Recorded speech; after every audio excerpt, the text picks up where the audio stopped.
Tell them we'll give them 5 minutes. Growing our own food.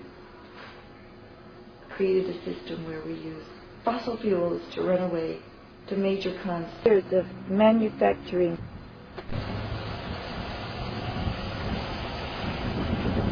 To have an air base there, El Toro. Right, now it's going to be turned into housing and a great park.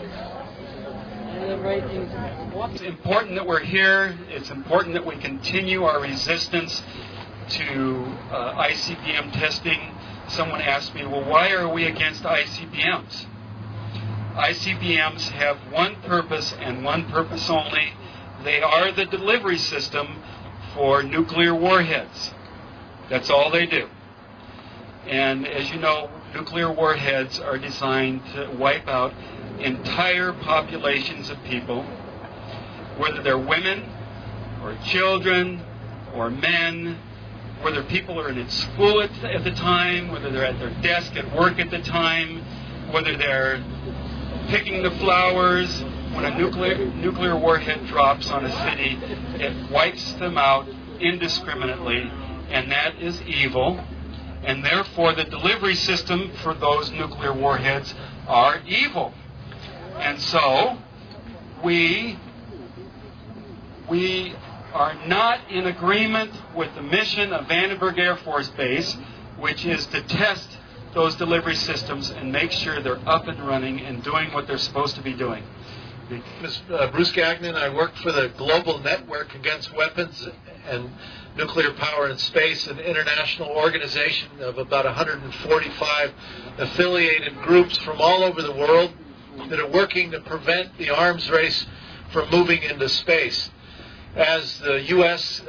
begins to put space technology up there, they're finding that all their military satellites have to communicate with various spots around the Earth as they orbit the Earth. And so the Pentagon has created a space command that is in charge of these downlink radar receiving stations that are now plunked in places like Australia and Northern England and Greenland and Germany, all over the world.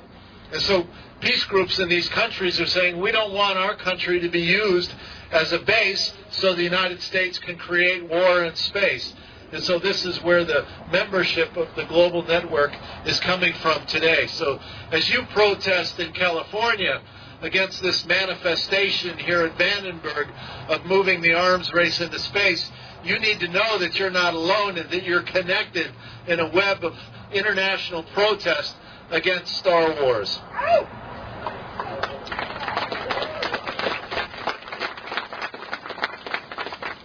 I grew up in a military family. My dad was in the Air Force, and I joined the Air Force in 1971, a young Republican for Nixon. I wanted to have a career in the military, but it was the peace movement protesting outside my base at Travis Air Force Base in Northern California that turned me into a peace activist. The Pentagon says that Star Wars will be the largest industrial project in the history of the planet Earth, at a time when we are bankrupt as a nation. We're cutting our social programs because we don't have any money in America anymore.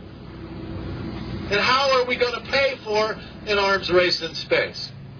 Well, again, I refer you to one of the industry publications, Space News. In an editorial a couple of years ago, they said, you know, we have to be responsible corporate citizens. We've got to come up with a funding source for our plan for all the things we want to do in space. And they say we have. We're now sending our lobbyists to Washington, they said, to secure the entitlement programs for our use.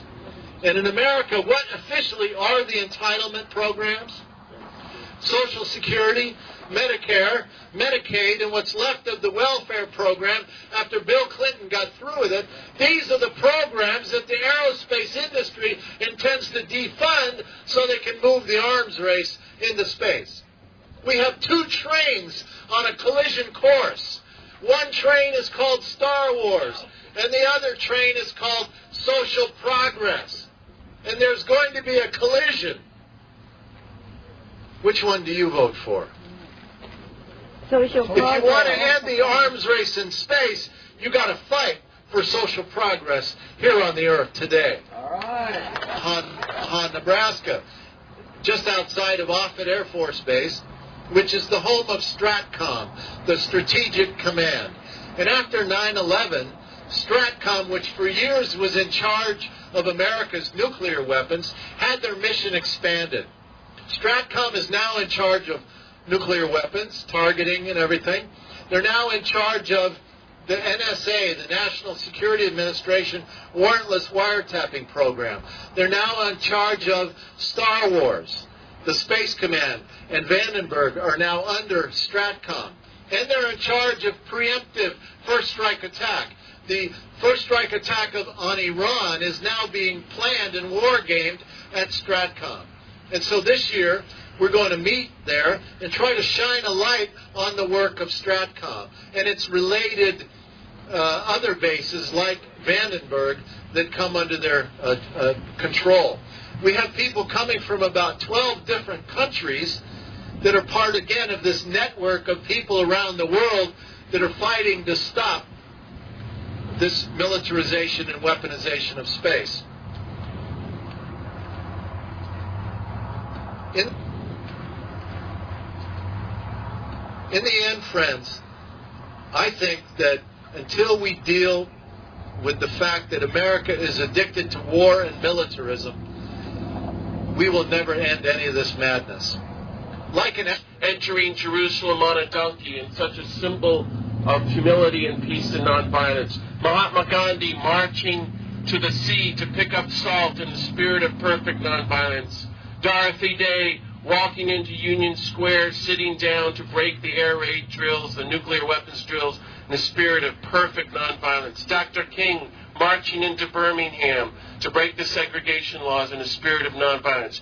We're now going to Vandenberg, a place of terrible violence, in that same spirit. So I invite you. Raymond Jeffrey, that's spelled R-A-Y-M-O-N-D-G-E-O-F-F-R-O-Y. And I'm the Deputy Chief of Public Affairs here at Vandenberg Air Force Base. All right, so what's Vandenberg stance on what's going on today? Well, here at Vandenberg, we're sorry. That's fine, it's not live. Yeah, in the United States, which also means protecting their right to protest. We hope that the organization coming here today will do so in a peaceful and safe manner.